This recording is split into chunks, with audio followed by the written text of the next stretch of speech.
responding to COVID-19. While each of us could fill the hour by ourselves, we're going to be limited to 3 to 5 minutes, and at 5 minutes I'll be ringing this little Buddhist bell, reminding us all that it would be time to wrap up the presentation in order for us to be sure of having time for the Q&A at the end. Is Dr. Rajwant Singh with us? I just want to make sure before I introduce him. Yes, he did. Dr. Singh just joined on. Okay, thank Dr. you. Dr. Singh, are you there? Do you hear us?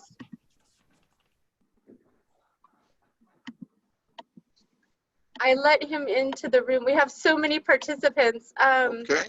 He's on mute. He may be on mute. Okay, well, I'll introduce him. Yes. We're beginning with Dr. Rajwant Singh, who serves our community as a dental surgeon, president of the EcoSeek that has launched a drive to plant 100 million trees around the world. Communications director for the Sikh Human Development Foundation and secretary of the Guru Gobind Sikh Foundation here in Rockville. In visiting their temple on Trevilla Road, one will be instantly impressed by their hospitality, inspired by their worship. Yes, and I'm trying to set up an appointment for Belle for next week, please. we have somebody, I think, I'm going through and muting everyone. Yeah, we have another conversation going on. And just so people know, you do light up when you are talking. So. See, as I was saying, when we visit the temple on Trevilla Road, you can't help but to be impressed with the hospitality, inspired by the worship, and expected to remain in what I would call the fellowship hall for one of the most delicious, nutritious meals you'll ever have in Montgomery County. It is these meals now that have been prepared and delivered throughout Montgomery County during the pandemic that you'll be hearing about now. Dr. Singh? Well, thank you, Reverend Casey. I really appreciate an opportunity for me to share my thoughts. By the way, today is my first day as a dentist, coming back to my office after 3 months. So, but I did want to join the meeting and to be with so many esteemed personalities in our area. So thank you so much. The Sikh community, we closed our worship center, spiritual center on March, I believe it was 11th or 12th. And we felt that, we needed to really protect all our congregants and the community. But slowly we kind of started realizing how much how much need there was around us in the community. So we decided that we can fall back to our center of our faith, which is to really provide food to those who are in need, and especially people who are not able to leave their homes, and senior citizens. So we contacted the Montgomery County Department and for Homeless, and they directed us to start, making 100 meals a day. And we started that, but slowly the demand has been increasing. And so is our enthusiasm. And we had actually planned to do it only up to April 30th, because that's what we thought, that things will settle down, things will be better. But today is the 48th day, and this week every day we have been serving 500 meals, and all of these meals are cooked freshly from scratch every day. 7:30 in the morning people start cooking, and by 10 o'clock all the food is cooked. And basically the menu is rice cooked in Indian style, and also either curried lentils or kidney beans, Indian style curried way, or chickpeas, or Indian style pasta. So we want to give our brothers and sisters a taste of, they can enjoy the food, not just give them raw material. We wanted people to really have a good time while we are going through this really a period of test and perseverance. So we felt that we need to continue our tradition. So many people many many people advised us that we could give them raw material, but we said no. We want to cook it ourselves. So to date, today is the 47th day, and I'm happy to report that we have served close to 17,000 meals in the last 47 days. And the wonderful part is that people from all over the Washington area, the Sikh community, and many from the Hindu community have joined to support this effort. Primarily the Sikh community from Montgomery County as well as from Virginia. They have donated generously for us to provide the funding. We had to add another sort of a cooking range in order for us to really keep up with the pressure. And our cooks, the volunteer cooks, are saying we could even cook 1,000 meals a day, if there is a need. So we are more and more, this is the first time that we are doing this every day. We usually cook 3 times a week when the normal during the normal times. But this has been a new experience, but I would just say 100%. It's a joyful experience. I have gone to each day and helped in packing as well as delivering these meals to Nourish Now, and also to men's shelter on Taft Court, and there's a women's shelter, and then there's a family shelter in Gaithersburg. And all these places, when you go there, when you give, your sort of it's just almost like giving your heart away. I mean, these people need the care and love, and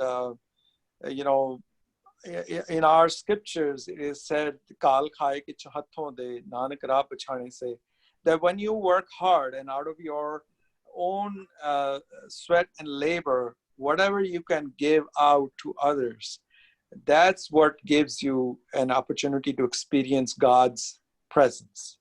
So this is how we felt that we could, while going through this very difficult time when we are trapped and locked down in our homes, this is the time for us to embrace each other, and especially those who are underprivileged, those who are vulnerable, and those who can't have the full experience of life without the assistance of each one of us. So, thank you very much. We've got a little over 5 minutes to make time for the rest. Thank you so much. Was there a parting word that you'd like to add to that, Dr. Singh? No, I think that's it. I mean, I've said it. Okay. Whatever I mean. So thank you. Thank you very, very much. We're going to be holding questions and comments until everybody has presented, and then we hope to have at least a half an hour for a Q&A. So next we have Imam Sheikh El Haji Saul, who is the president and co-founder of the Hanafiya America, a nonprofit Islamic organization dedicated to education, community building, and interfaith relations. Imam Haji has a learning center in Rockville and leads community prayer services in the Silver Spring Civic Building, close to Lisa. He's also an active NGO on the international scene, overseeing schools and synagogue Senegal, and providing water, education, healthcare throughout West Africa, including Liberia, Ivory Coast, Morocco. I'm perhaps missing a few. We know him well as an active participant in the Interfaith Mobilization Team, Faith Community Working Group, and Candid Conversations on Race. His international connections is what makes his mask-making project one of a kind.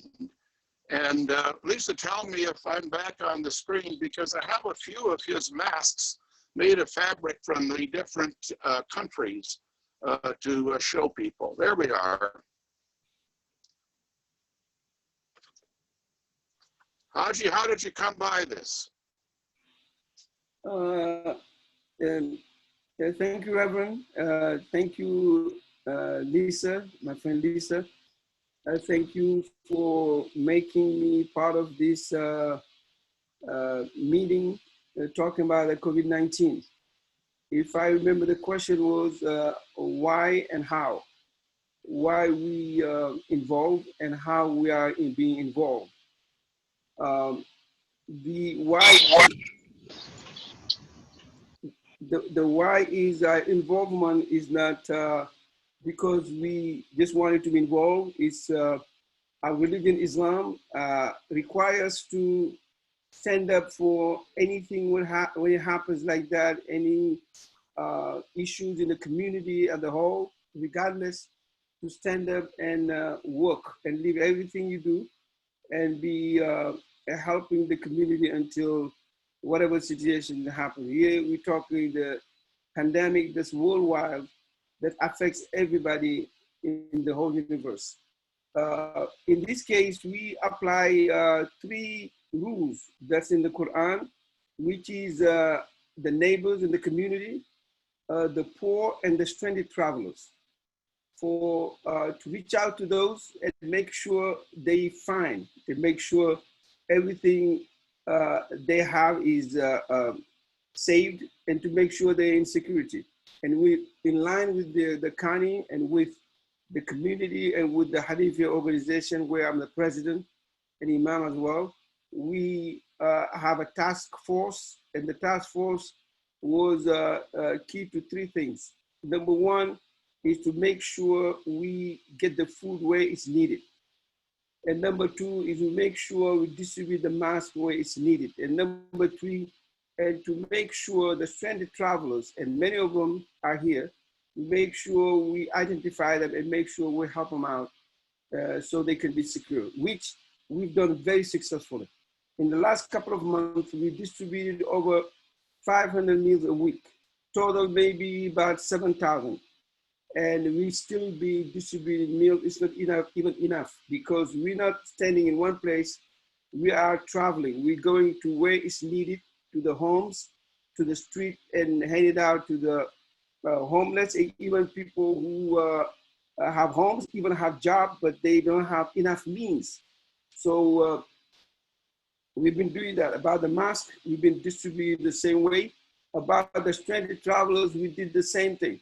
As we all know, Ramadan just ended, and at the end of the Ramadan, it's required for each Muslim to come out with some money.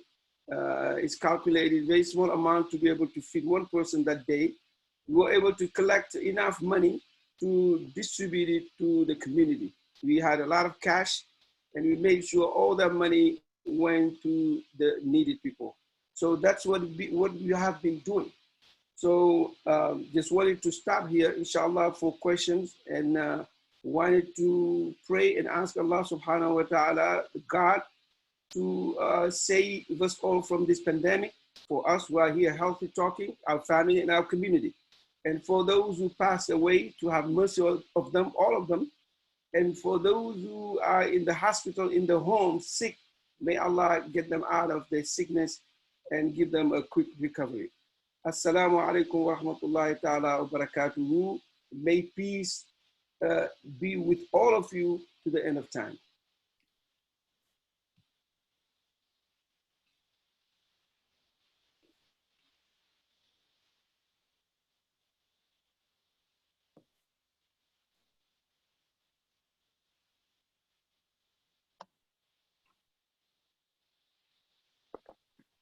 I'm done. Casey's on mute.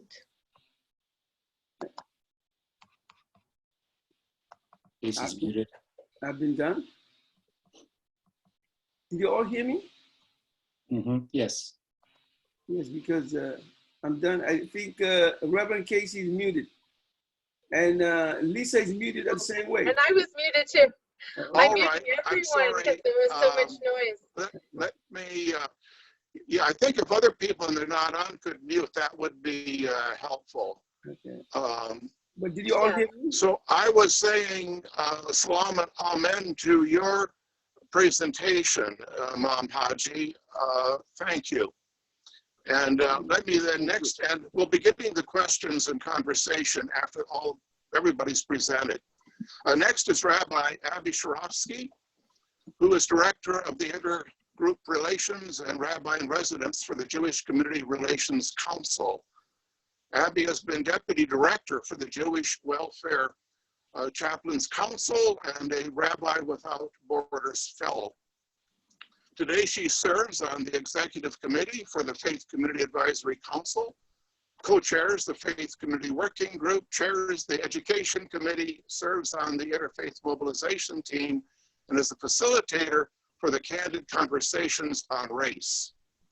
Abby, we want to hear some of what the Jewish community has been doing in response to COVID-19. Hi, everyone. I'm honored to be here today. There are a few things I'd like to highlight. When thinking about how has the Jewish community responded to COVID-19, there were three areas that came to my mind. The first was spiritual. How have we been addressing the spiritual needs of our communities? Now realizing that there are so many ways to be Jewish in our world, and that not every community is going to participate in every activity or every action or every observance. But there's been an overwhelming amount of creativity and innovation in how Jews are able to gather together virtually, spiritually, and worship, participate in life cycle events, and observe holidays. There have been such powerful stories of families joining together over Passover Seder, people being able to learn together through in observance of the holiday of Shavuot a few weeks ago, people able to mourn together, to celebrate births together, and really find ways to go beyond what is keeping us apart. Another aspect that I thought about in our community support has been our civic engagement. How has the Jewish community responded to the greater community? I think about, on a local level, organizations like Yad Yehuda, our federation, and the JCRC, my organization, how they've been very supportive in things like supporting, making sure that food is available, and obtaining PPE, protective equipment, for organizations that were not necessarily on the front line to receive it. That's something that the JCRC is very proud of for having worked on, as well as smaller efforts on a smaller scale, but with very large impact. We're seeing synagogues that are looking down the road at the hospitals in their neighborhood and saying, what do the hospitals need? And raising just extraordinary funds in a very short amount of time to be able to support their community hospitals. And we're seeing small examples of civic engagement that really have a long and lasting impact. And I want to also talk about some of the unexpected connections, because while we are all trying to make sure that everyone has enough to eat and everyone has access to those crucial life-sustaining pieces, there's also that connection of the people to people that we were able to identify and make happen during this time. Our Yom HaShoah Holocaust Remembrance Program in Northern Virginia and in Montgomery County typically draws a few hundred people each year to each site. This year, we reached thousands. We were unsure how we were going to be able to honor the memory and the legacy of those who lost their lives during the Holocaust, and how we were going to honor the survivors who gathered together and the children of survivors who gathered together on these days. And through our virtual program, we were able to make sure that no Holocaust survivor in our area was sitting alone during that day. We were able to connect them as speakers into to local synagogues and school groups, and people were able to really support such a vulnerable segment of our population. It was an unexpected blessing, and something that we could have been ignored and instead was lifted up in such a beautiful way. Other opportunities, like making sure like looking at our teen programs and looking at ways that Jewish teens can connect with teens of other faiths, increasing our interfaith dialogue opportunities, creating videos, sending out words of Torah, really being able to get our, just get different messages and different moments of spiritual uplift out into the world. And I've seen it in our community as well as in the Jewish community throughout the country. I've been able to join conversations and programs throughout the country myself personally, and it's amazing to know that we've really figured out ways to connect everyone, and that community truly can be everywhere.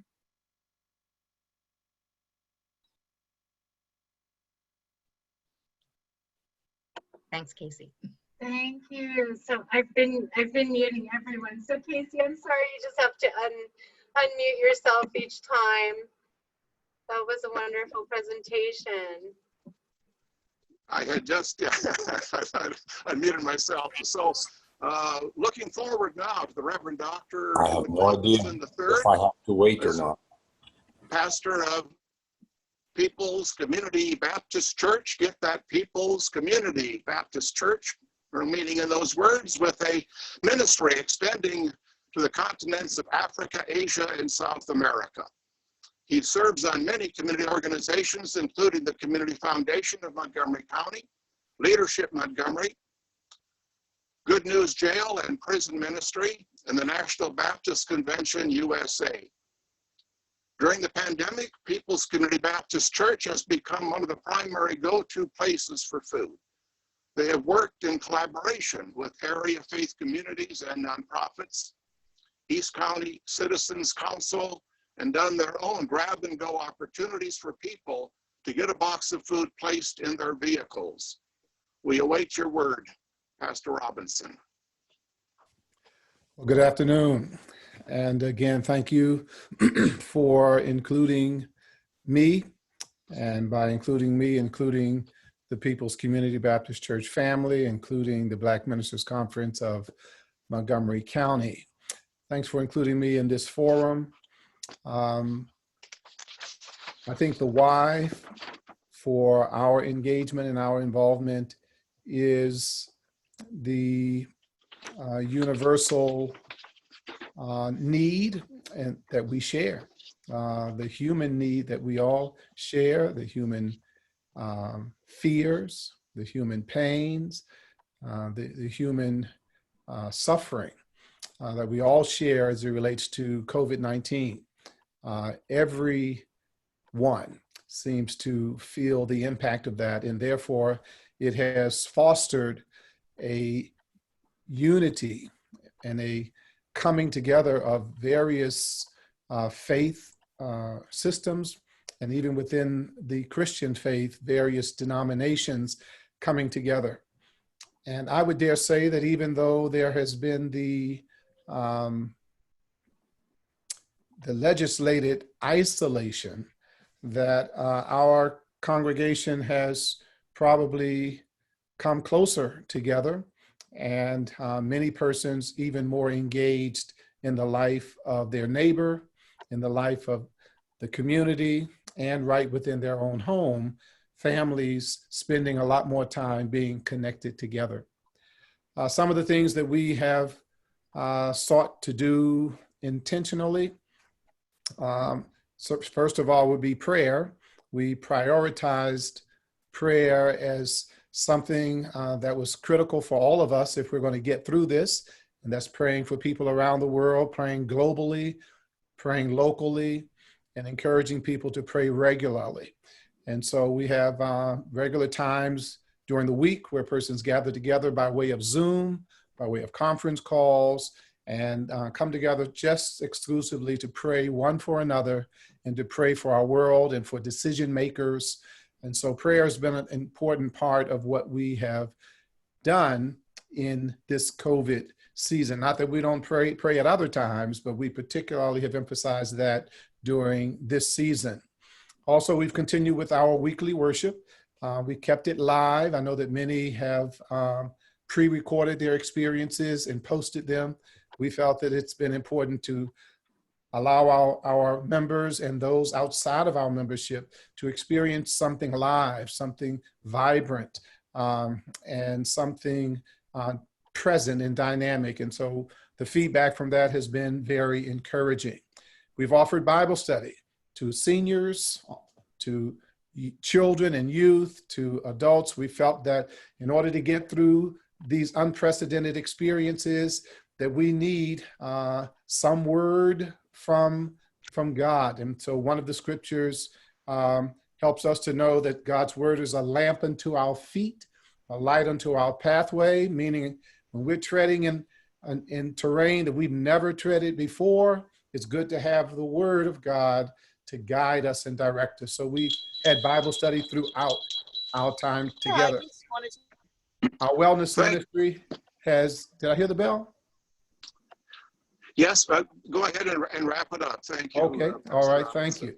So our wellness ministry has addressed some mental health concerns with specific seminars on how to maintain a balanced life, how to manage anxiety in the time of a pandemic, and even how to use music as a way to help get us through. And as Casey has said, we've had the privilege to partner with Nourish Now to deliver food goods to persons around the world.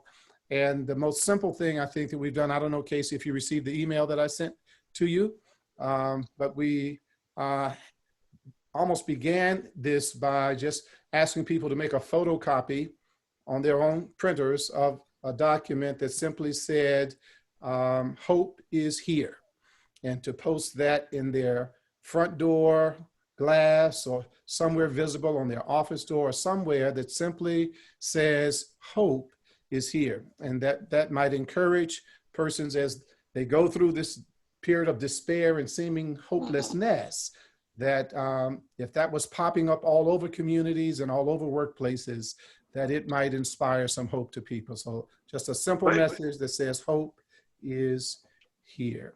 Thank you. Thank you, Pastor Robinson. I look forward to downloading that, and we'll get it on our website and share it with others. Okay. Your reference of mental health, for instance, we are now working, and we're going into the third week preparing for training for faith leaders. And so we'll be hearing more about that, I trust, at least within a couple of weeks. We see that as a very present need now, but even a greater need once we get back into our houses of worship and identify more of the needs that are there. Yes, sir. Thank you. So Ms. Lubna Ijaz is another amazing person who has worked for the Bank of America, National Association of Securities Dealers, the Department of Homeland Security, and Customs Enforcement, and U.S. Citizenship and Immigration Services.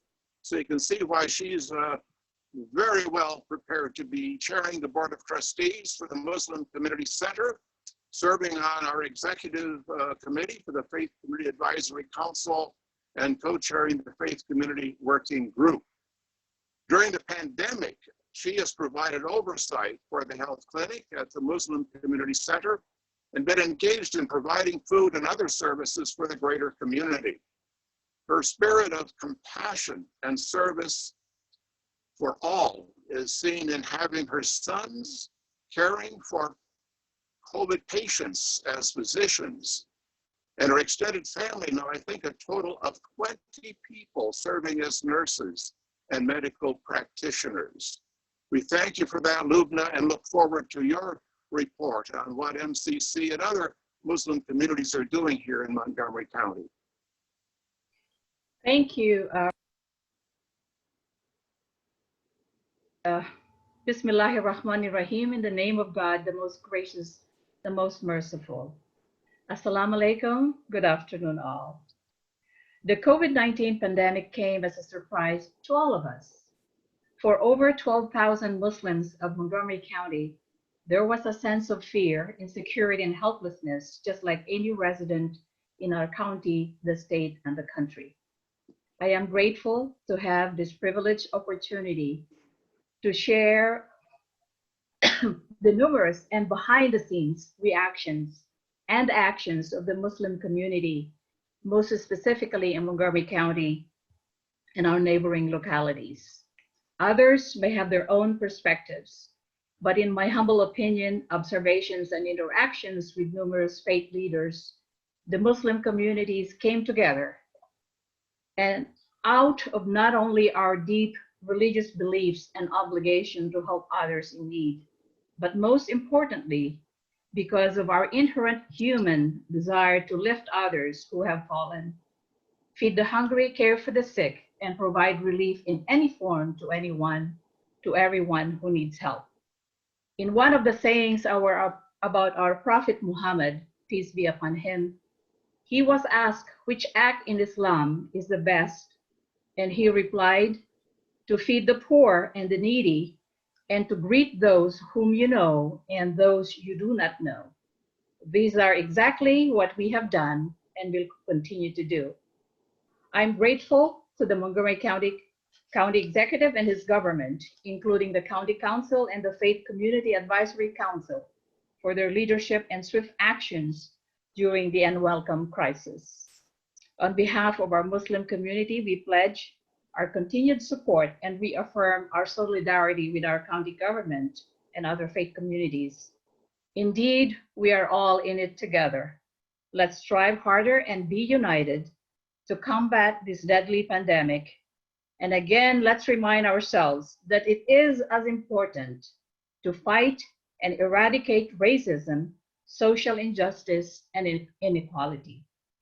Lastly, I'm grateful to a few of the many Muslims organizations in the county that allowed me to share some of their actions and activities, including photos that I will briefly present shortly.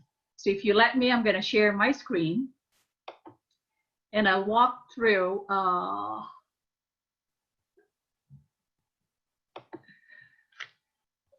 can everybody see my screen? No, Lube, no, we can't. You can't see it? Okay, I did a share. I'll try one more time. Click on the item you're sharing. Yeah, I did the share. Hang on. And click on the. I did share. So this is what I thought was the problem. Okay, I actually have some pretty good slides. So I did do the screen share. Okay, here we go again. Okay, now I'm gonna go look where my screen is. Probably it's not loaded. I'm so sorry about this. Okay. It does look, it takes some practice. It took me a lot of times to learn how to do it. It's no, I do have it. I loaded it. I'm also trying, but I can't seem to do it either. Is it on your desktop? Yes. Yes, it's on my desktop too. So I'm trying. So when you click share screen, do you see the document anywhere? Might be best to go along with the report and see if you can bring it up in the meanwhile. Would that be possible, Lubna? Absolutely. So without the slides, I'm so sorry for those people, really for the organizations that really helped me with this information. But I'm just going to go ahead without the slides. I did share it with Yasmin. And Yasmin, if you are successful, just go ahead and show it. So the slides where you're not looking at were provided by some of the Muslim organizations and mosques in Montgomery County. Many others are in the front line offering similar and other remarkable assistance to their communities. I'm especially thankful to those organizations for allowing me to present their actions and photos. Unfortunately, you don't see them.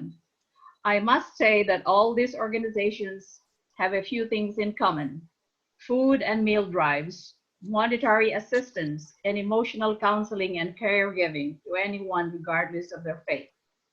The Ahmadiyya Mosque, they provided food, funds, counseling, and sponsored a blood drive. The Imam Center in Silver Spring, Maryland, care and food packages, funds, and lunchbox donation to the Holy Cross Hospital healthcare workers. Islamic Community Center of Potomac provided food, funds, counseling, funeral assistance to those in need in their communities. Islamic Education Center, again, the common one, food.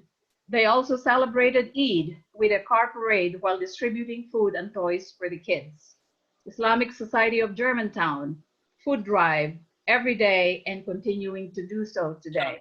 Islamic Society of the Washington area, food distribution, counseling, funeral expense assistance, and the Imam was invited to participate in Governor Hogan's task force for faith leaders.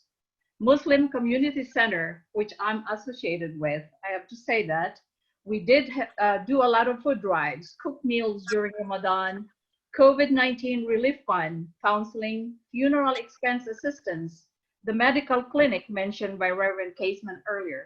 The board of directors president also participated in Governor Hogan's task force for faith leaders. I have the American Bangladeshi Community Foundation.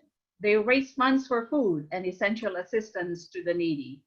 The American Muslim Senior Society, again, I'm repeating myself, food and hot meal drives, funds, and funeral expense assistance.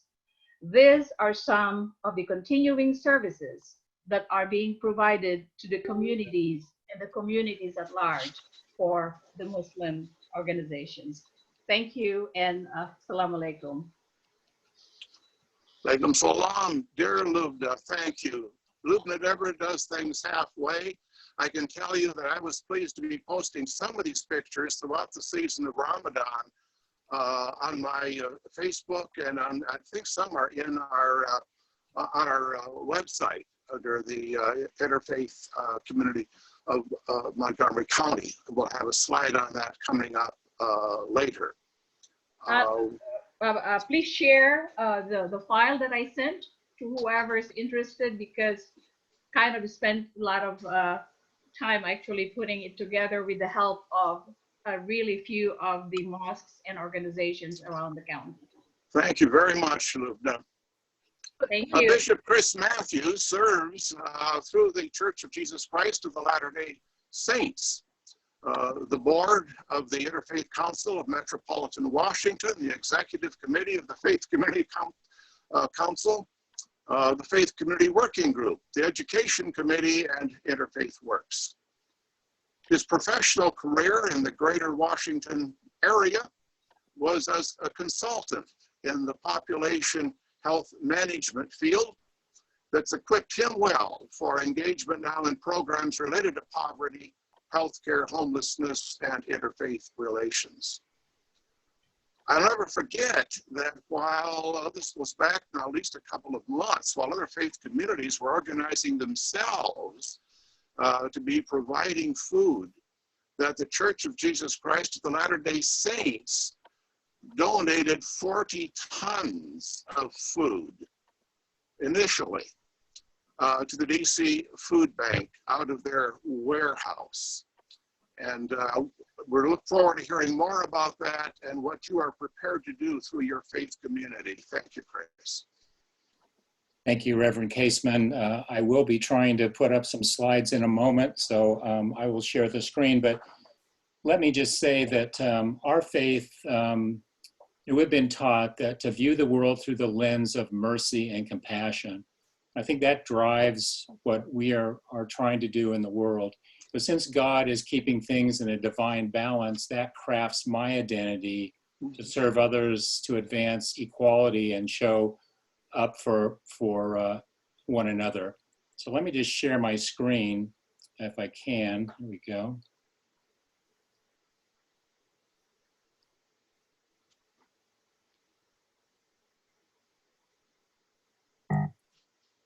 Advance that.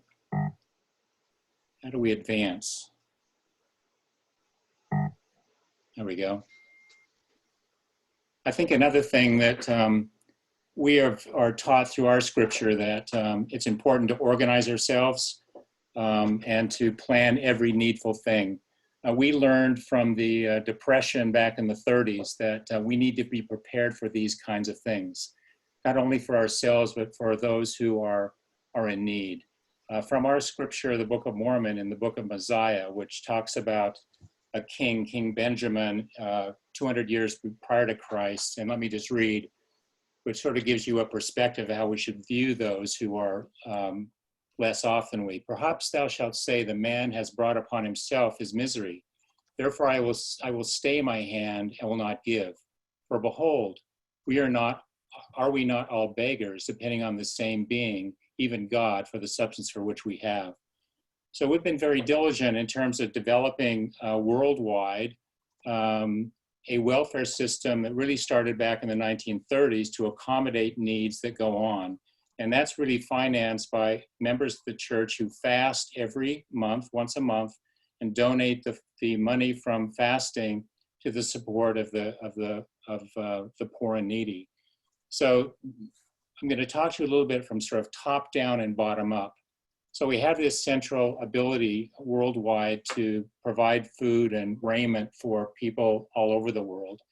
And some of the things that we've done internationally during the months of March through May, we converted clothing production facilities in 5 countries to produce PPE.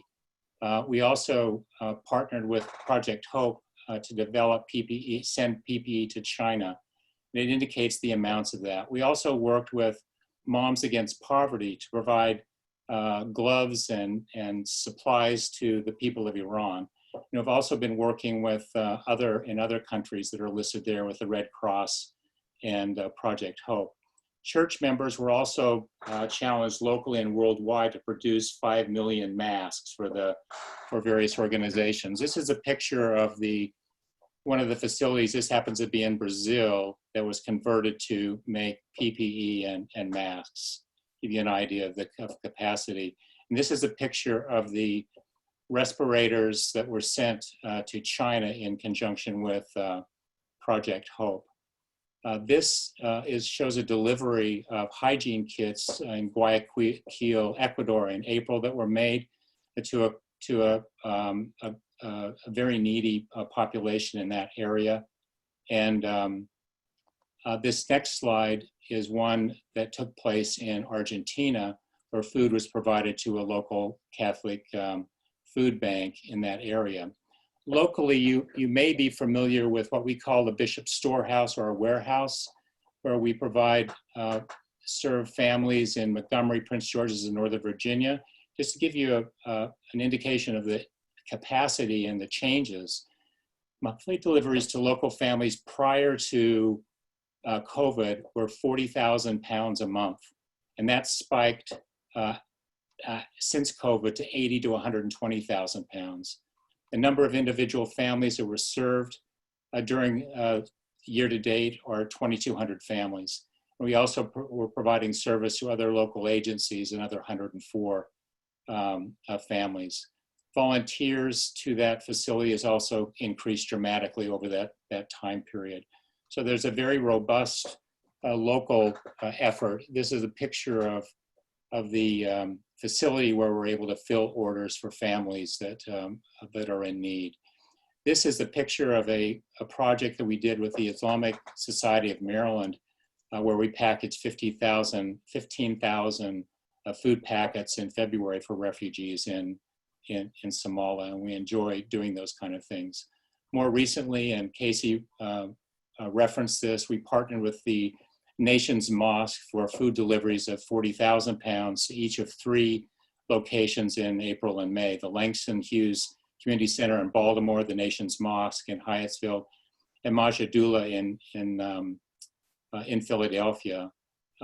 Volunteers at the Langston Hughes Center prepared food for 320 local residents in a 4-hour period, which gives you an indication of how we work together to do things. So we're delighted that we're able to do those kind of things. Additional truckloads of similar size were delivered to the Maryland Food Bank and food banks in various parts of Maryland and Virginia and other parts of the country. This is a picture of the project that was done at the Langston Hughes Community Center. And these were the boxes of surplus food that were available after that project was completed, so that the Langston Hughes project could use that food for additional pantry days that they had. There are gaps, I think, in every faith community in terms of our ability to work, and we believe firmly in partnerships. So we work very closely with organizations, religious and otherwise, all over the world to do those kind of things that we are called to by our faith. And I'm delighted to be able to work with so many of my colleagues in this area in helping with the needs of other individuals. So that's my presentation, and look forward to any questions later on. Thank you, Chris. And apart from all that you're doing in other parts of the world, we're especially grateful to have you working very closely with us as a partner here in Montgomery County. Mr. Tufail Ahmed's amazing career includes being a professor, serving the government of Pakistan at the United Nations, and establishing his own international training company. That equipped him well for being a catalyst in forming the Montgomery County Muslim Council and being a founder of the Montgomery County Muslim Foundation, which he chairs today. Under his leadership, a broad range of community services, including a food pantry, mobile groceries to seniors, handicapped and disabled persons, a refugee rehabilitation program, and much, much more, are serving the greater community. Tufail has been a close ally and friend serving on our Making Montgomery County a hunger-free zone, going back like at least 6 years, that contributed in turn to the 5-year plan for ending hunger in Montgomery County. He helped plan the first friendship picnic, has contributed ever since, and during the pandemic, he and his team have pulled out all the stops, working collaboratively with the Food Council and many others. Tufail, we look forward to your report. Thank you very much, Casey and Lisa, for inviting us to be with you today. And when the COVID-19 came up, basically, we had our food pantry and distributing to about 50 families every month, which because of the COVID-19, we enlarged it and make it available to anybody. Whenever they need any food, they can call our office and they can pick up the food boxes. Now then we got in touch with the Health and Human Services, and there is a lady, Diana Niktash, and she's in charge of our program. And it is she who has been guiding me from time to time. Wherever the need is there, we should provide it. And a detailed report will be given by our president later on. So we have been at the DHSS office. They tell us where to supply, what to supply, when to supply, and we go by it. But at the same time, we have not forgotten about our other program in the office, which includes senior citizens and youth. So we started the Zoom program to cover our seniors and youth, and we are rendering exercises and yoga to our youth, our seniors, and coding classes to our youth, and it is all going on. Now I will hand over to Sabha, and she can show you the pictures and other slides to show what we are doing. Thank you very much, Casey.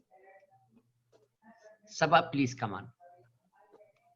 Hi, my name is Sabah Rashid. I'm the president of the Montgomery County Muslim Foundation.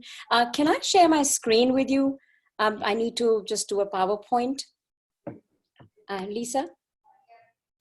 It says screen sharing disabled. Hi. Hi, Lisa. She has gone. No.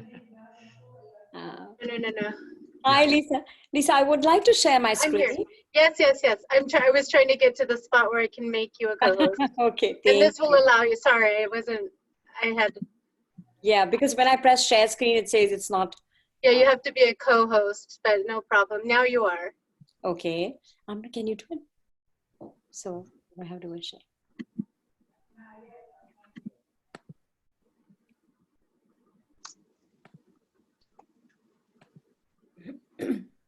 Can you see it? Can you see my? Can you see my screen? Yes. Okay. Hi. So this is Montgomery County Muslim Foundation. Our mission is basically to feed the hungry and help the needy. And the vision is to develop a hunger-free and a hate-free community. And so we run a number of programs at the foundation. So I'll just do a quick run up and then focus on the ones that we've been doing currently. We have a monthly food pantry. We work with Manna Food Drive. We do a Feed the Homeless program with Interfaith Works. We have a holiday, Christmas and Thanksgiving distribution. Sorry. We have Ramadan basket distribution, a winter summer drive. We have a Zabiha meat where we give our kosher meat distribution to the low income people in the community. We have a refugee rehabilitation program, a youth empowerment program, a senior support program, women empowerment, and the list goes on, but these are the few ones that we do. Coming to the basic one that we're handling today is the COVID-19. So we really started off in April and really mid-March when this struck us, and we were kind of, very busy. Helping people. And as we say in our religion that, a person is not a believer whose neighbor sleeps hungry. So really we were focusing on food and the distribution of food and prepared meals besides other things. MCMF distributed 58,210 pounds of food during this time, and 2,610 prepared meals were distributed. Let's see. Go to the next slide. So we started off on April 24th to May 5th. These are some of the pictures. We were feeding people in PG, Montgomery, Baltimore County, and we from April 24th to May 5th, we distributed 14,700 pounds of food to 210 refugee families, serving around total, about 1,000 refugees from Prince George's, Baltimore, and Montgomery County. You'll see that there was a whole variety of food, perishables and non-perishables, and fresh produce. Those who were homebound were delivered. So altogether, 1,000 people were served there, and this was just in the beginning of the program. Okay. These are one of the pictures. The volunteers you see are packing the bags, and so different items are being packed. So altogether, it came to 14,700 pounds of food that we started off. The food pantry does an average of 50 to 55 families every month. So now we've increased and we have emergency food calls. And so this time, within these 3 months, we've distributed around 10,710 pounds of food to low-income families in Montgomery County between April and June. We also have the emergency food pantry. They leave a message. We can serve them the same day, or we serve them the next day. We also are partnering with the school. We are doing a school project, which as yet has distributed 25,900 pounds of food, mostly to Greencastle Elementary School. There is a Tacoma Park Middle Park School, and now we've added Gaithersburg Elementary School. So all these projects, the numbers are down there, and I mean, I can go through them if there's a Q&A on it, but around 12,000 pounds of non-perishable, 2,500 pounds of fresh produce, and then to another school, 8,000 pounds of non-perishable and 2,500 pounds of fresh produce and eggs. So these are just a few, yeah. Go to the next one. 4,900 pounds of groceries was distributed to communities, and we collaborated with Educare. We also served with, we're also serving the quarantined patients in Montgomery counties. 50 families were served food on that program. We have the Feed the Homeless program that served 630 meals for 18 days from April to June. 1,500 prepared meals were given to low-income families in the county. And I'm just wrapping up. Yeah, okay, good. I can hear you. I just need one more minute to just wrap. And we had 315 meals to the shelterless was served. We have 200 meals, which we did an appreciation for area police, fire and rescue, and we served them 200 meals over there. We have the Zakat Committee, which distributed $4,000 of gift cards to COVID impact. Thank you. Okay. We have the virtual, It is fine. we have mask distribution also going on. Thank you very much. That's really very, very impressive. And we have run over several minutes, but it was worth it to hear your full report. Before we get into more comments and Q&A, we have Mr. Mayor Modi. He's another Montgomery County treasurer because he's a first-generation immigrant and a health management professional. He has firsthand experience with with health disparities and the barriers that hinder access to health services and food programs. His response was to organize the American Diversity Group with a mission of bringing together a diverse group of people to build and sustain a healthy community and enrich lives. Our Faith Community Advisory Executive Committee has been privileged to co-sponsor free community-based daycare clinics health clinics and a community-based program throughout Montgomery County. There is no keeping up with his commitment and energy born out of and nourished by his Hindu faith. Today he serves on the Board of Trustees for the Miguel Madger Temple on New Hampshire Avenue. Mayor, we look forward to hearing how you have been expanding your outreach in response to COVID-19. Thank you, Casey. Lisa, can I be the co-host, please?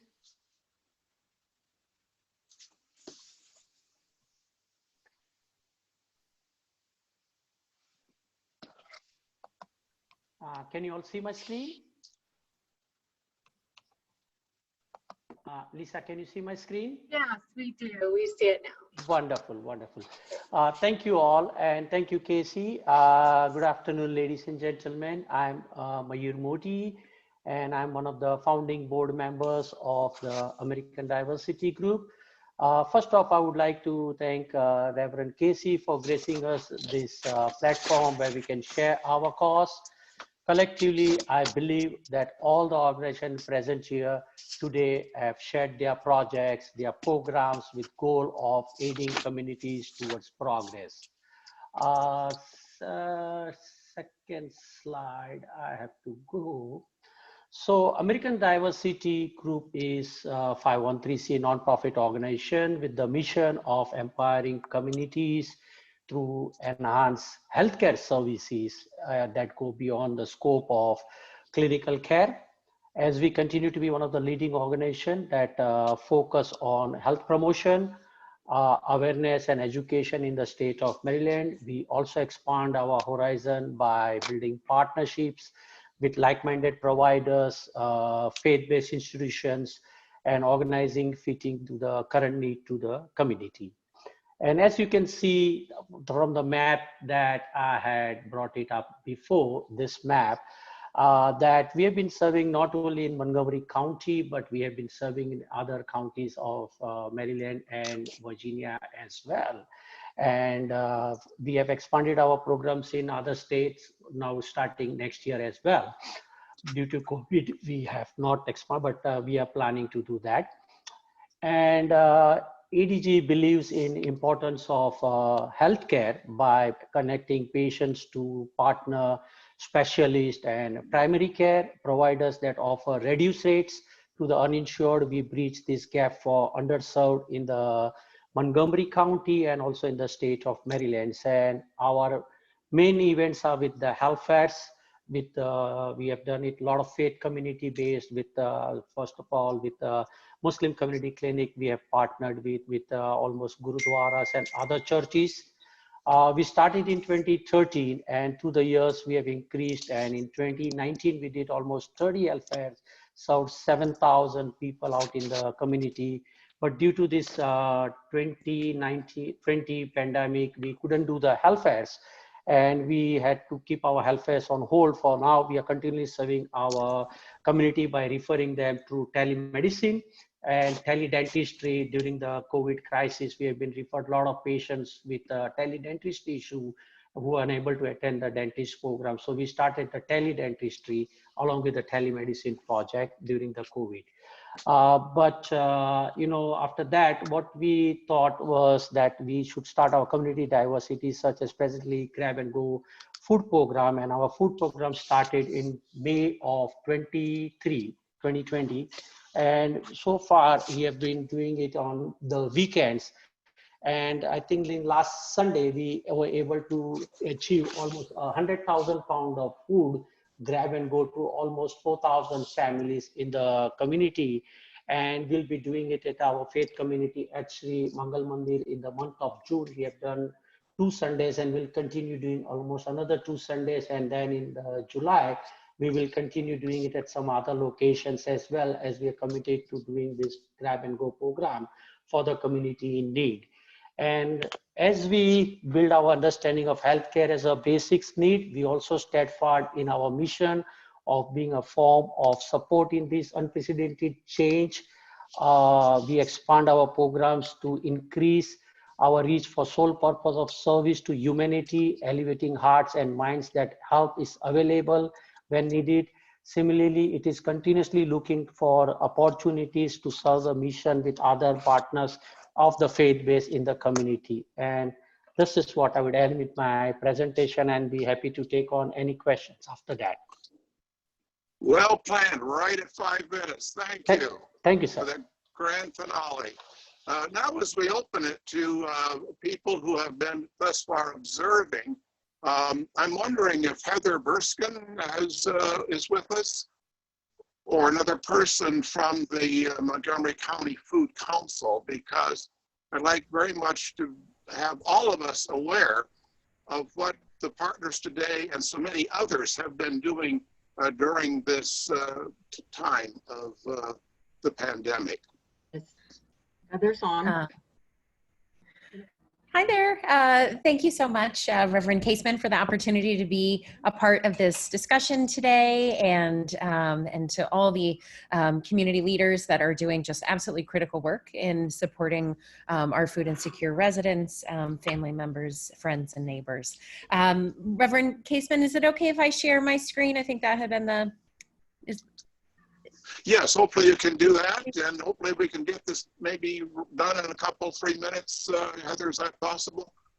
Yes, I will be very quick. It just says that screen sharing has been disabled. That was all. So I have to make you a host. Sorry, I have to find you in the list.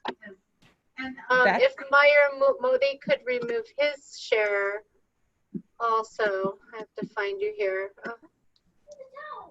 Where is it? Sorry. So Heather. Sorry about that.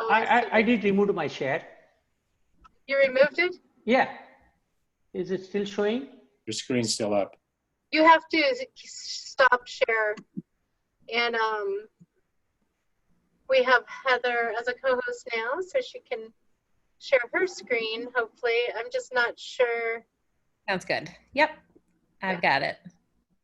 Thank you very much. Sorry for the technical difficulties, but I know that Reverend Kaseman, you wanted to share this specifically. So I wanted to make sure everybody could see our various images here to help illustrate really the extent of food insecurity in our county currently and what the projected need is to look like. I'll be very brief, but as many of you know, before COVID-19, the pandemic began, we had about 60,000 residents who were estimated to be food insecure.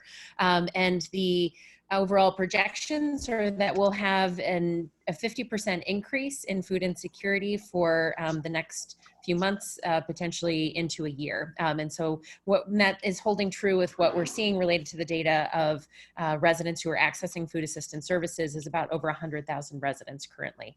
And so that these are numbers coming from Feeding America that are based primarily in projections for unemployment and the poverty levels. But it is something, and here's just some numbers on food procurement before COVID and during the response from the Capital Area Food Bank. And so as has been illustrated by the many providers, there is significant need and concern around consistent access to food by our county residents.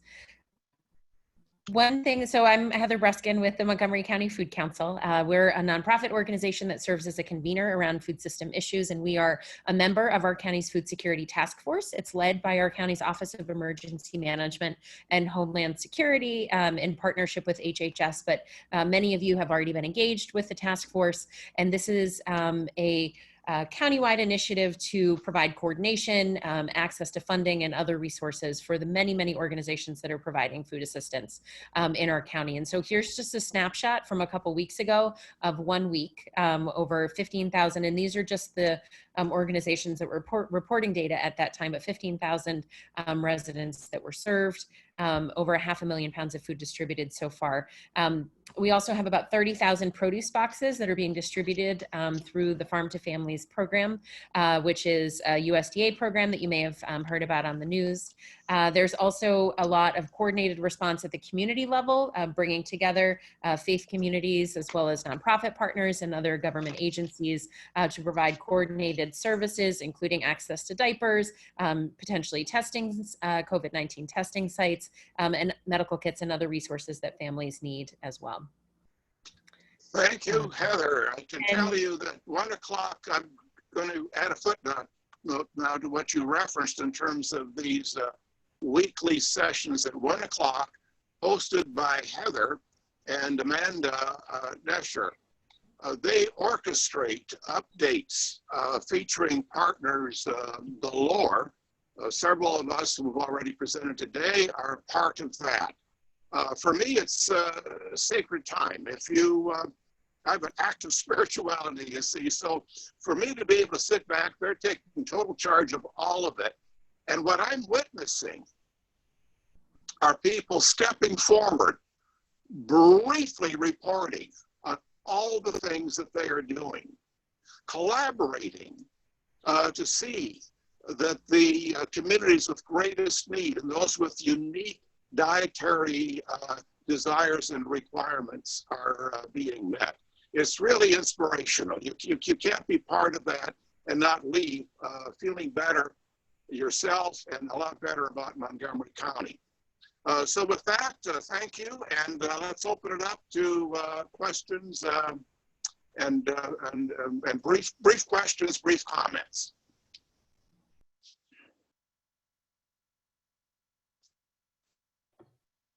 And you just need to unmute yourself when you'd like to speak. You can also use the reaction for hand raising or thumbs up. And you can also write in the chat. You just put the cursor at the bottom of your screen. So, Casey. Go ahead, Lubna. Casey, this is Lubna. Actually, Abby is helping me show the slides for 30 seconds. It's really would be so nice so that all the folks show it for 30 seconds. If that's set up with Lisa, we can do that right away. Yes, Abby has been made a co-host so that she can do that. Okay. Thank you so much. All we have to do is go from one slide to the other. I already spoke about it, so. And Abby, we can just kind of like give 2 seconds per slide. I talk about them.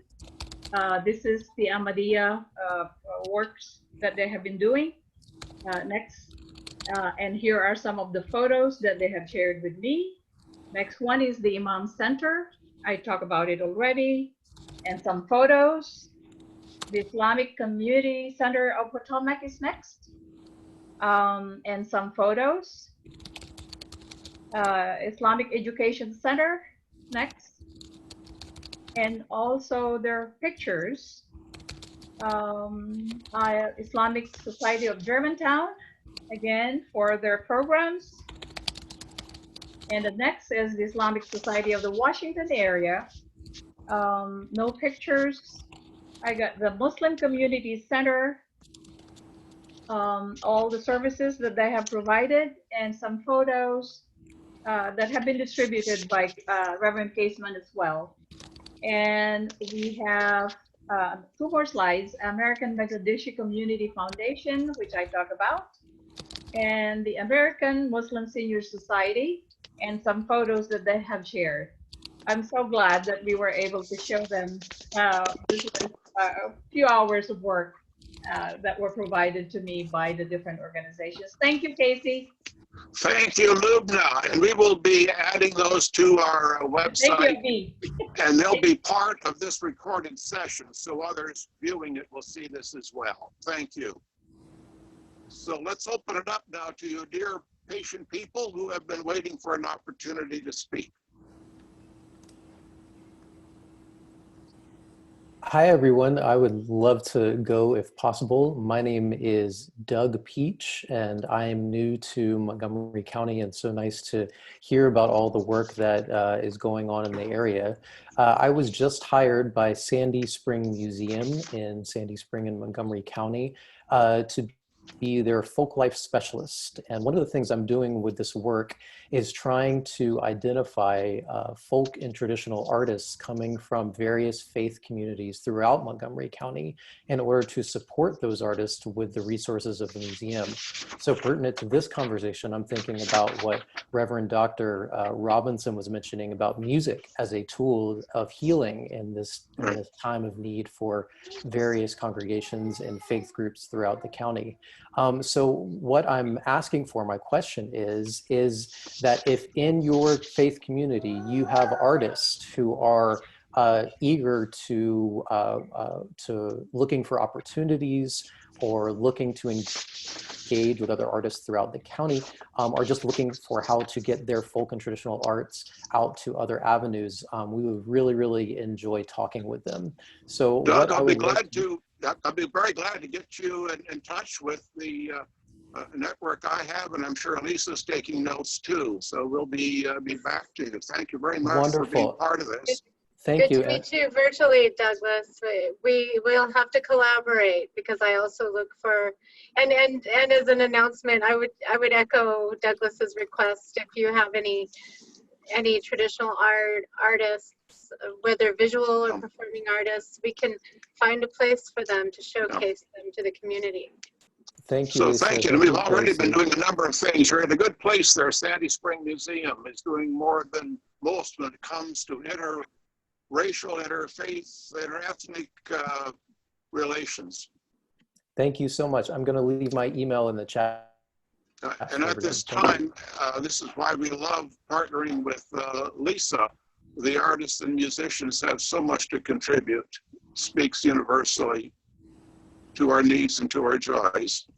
Who is next? I don't see who's on myself, so. I think I saw in the chat that Manna Food posted a comment for Jackie DiCarlo.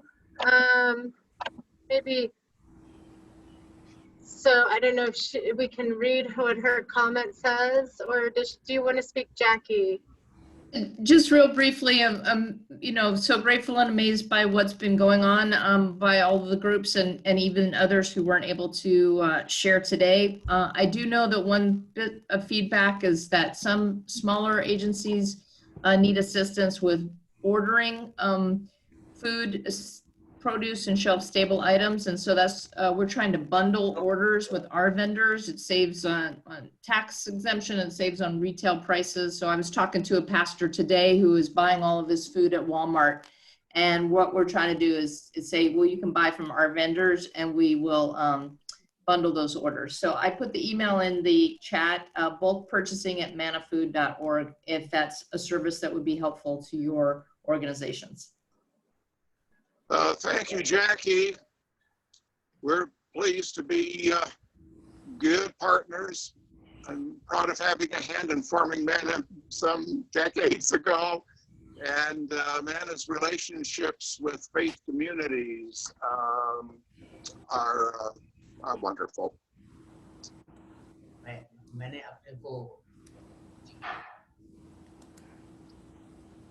As we're waiting for another person, I might get in a quick announcement that we're going to be having another town hall tomorrow. I mean, does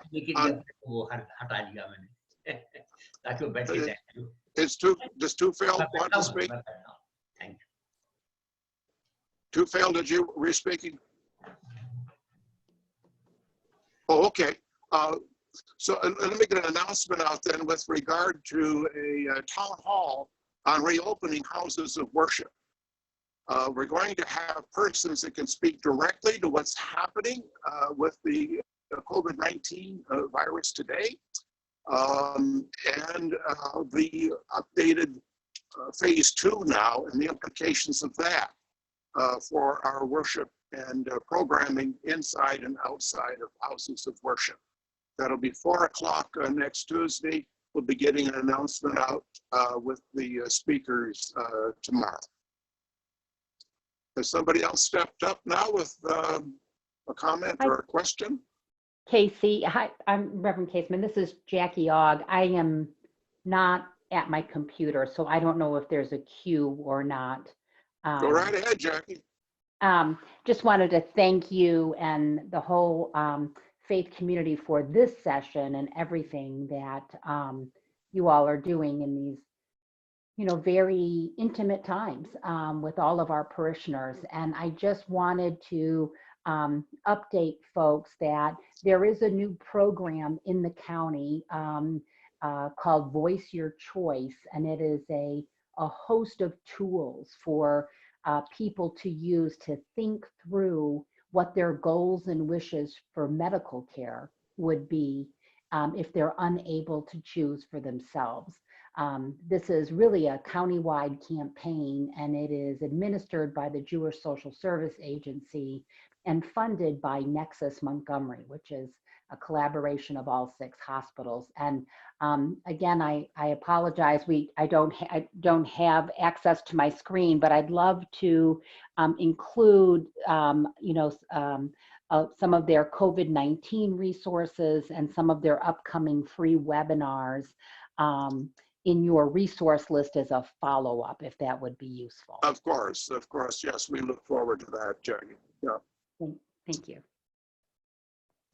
And we will be working in partnership, of course, with you, Jackie, with programs, not in the near future, but certainly by fall. Right.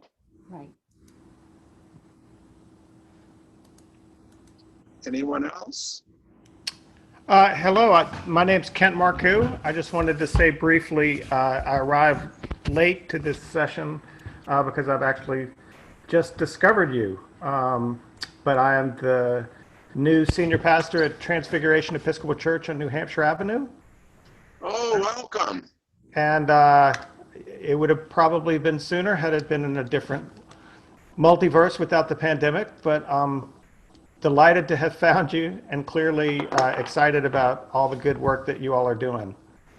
So I see that I found the website and have signed up for the newsletter.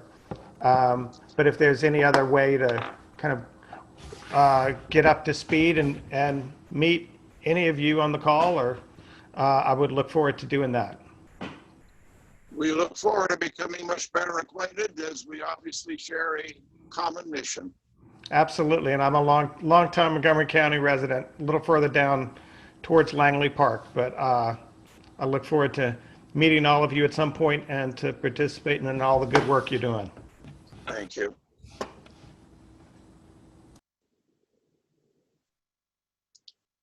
Anyone else?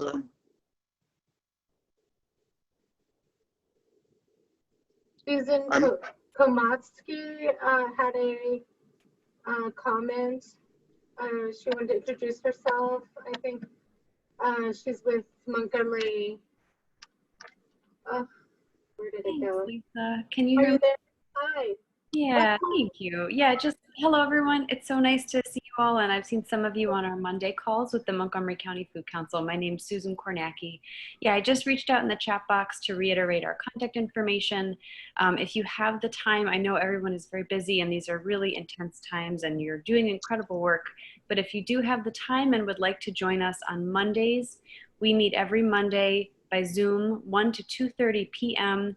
And we really try to structure those calls to be a chance for folks doing hunger relief work and food assistance work to hear about useful resources, make connections, network, and align ideas and resources and supplies wherever possible. So I hope you will check out our website, mocofoodcouncil.org, and join us on Mondays if you can. And Heather also shared information about that in the chat. Thank you for including us. Tomorrow is June 18th. It's a day of joy and of pain, because on the one hand, we are marking the end of slavery, but it's in the context of continuing oppression, including killing by Black people by those sworn to protect them. So if you'll go to our website, you'll find, you can't miss it, right up on top is a picture referencing Black Lives Matter.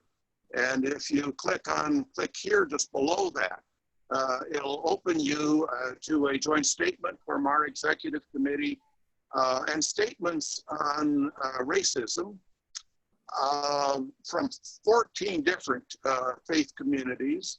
We also have a resource section on anti-racism programs. So we encourage you to do that and to consider being involved in some of the programming, including demonstrations that will be occurring tomorrow in honor of Juneteenth. And I think we're about at the end of our time, so I want to thank Lisa, Martin, and Yasmin Elazar, our program manager, who've been working most closely together, making this possible. We've learned something more from this experience, and the next time around, we will be doing it somewhat more smoothly. I appreciate all of your patience, especially those of our speakers, for all that you put into this. We thank all the participants as well. This information has been, at once, I think you'll agree, informative and inspiring. So let us remember that while we are different, we really are the same. And though we're separate, we're one, thanks to the love with which we were born and that sustains us every day of our lives. So let's go forth preparing to serve one another with gladness of heart. Peace be with you. Thank you. Thank you, Reverend. Thank you, Reverend, for your great leadership. We really appreciate this meeting. You made it possible for all of us to meet and to see what everybody's doing in the community. Moving here forward, I've learned so much, and it's going to help me with what we're doing. And inshallah, we're going to be contacting you for more information. Thank you all, and thank you, my friend Lisa. Thank you. Good to see you.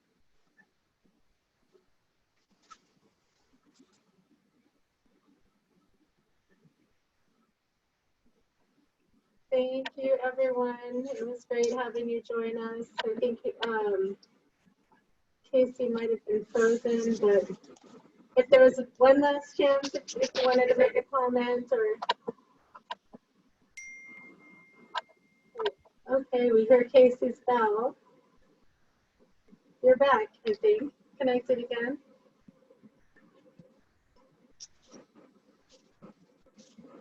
I wasn't ringing the bell. I heard a ping. I heard. People are leaving now. So. Oh, okay. It's from people leaving. Okay. Great. Thank you. How would it be, Lisa and Yasmin, if we pick up on a phone call as soon as have taken a breath and can reconnect here in a couple of minutes, huh? Sure. We can even stay on this, just the three of us, if you like. Okay. Oh, all right. Yes. Thank you. Thanks, Okay. everyone. Thank you, everyone. Bye-bye. Thank you. Hope to see you again.